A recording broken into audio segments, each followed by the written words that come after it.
అరే పుడితే ఒకటి సస్తే రెండు రాజుగౌరి రాజుగా ఎత్తర తెలంగాణ జెండా రాజుగౌరి రాజుగా కారు గుర్తు కోటేద్దాం రాజుగౌరి రాజుగా మూడోసారి గెలిపిద్దాం రాజుగౌరి రాజుగా అరే పుడితే ఒకటి అరే పుడితే ఒకటి సత్తే రెండు రాజుగౌరి రాజుగా ఎత్తర తెలంగాణ జెండా రాజుగౌరి రాజుగా కాదు మూడోసారి ఓటేద్దాం అన్నాను. అది నేను రాసుకున్నాను. నువ్వు రాసుకున్నావా?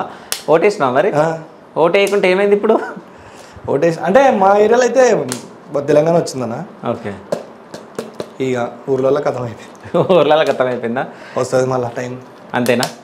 సో ఫైనల్గా అంటే చాలామంది నేను చూస్తూ ఉంటారు, రకరకాలు మాట్లాడుకుంటూ ఉంటారు, నీ దగ్గరకు వచ్చేటోళ్ళు ఉంటారు, నేను దూరంకి తిట్టుకునేటోళ్ళు ఉంటారు. వాళ్ళందరికీ ఏమైనా చెప్పాలనుకుంటే ఏం చెప్తావు? వాడు నా దగ్గరకు వస్తే తెలుస్తుంది నేను ఏందని.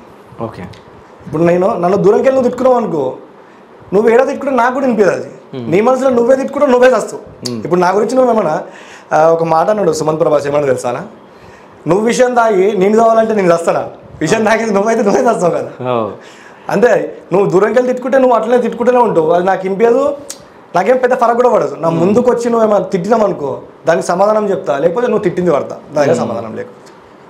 ఏదున్నా ముఖం మీద మాట్లాడితే బరాబర్ ఉంటుంది. కానీ ఏదున్నా మొహం మీదనే మాట్లాడాలి. వెనక మాట్లాడితే ఏముండదు. వెనకాల మాట్లాడితే ఇప్పుడు బ్రహ్మానందం ఉన్న వెనక మాట్లాడు వెనకనే ఉంటాడు, ముందు మాట్లాడడం మాత్రం ఉంటాడు.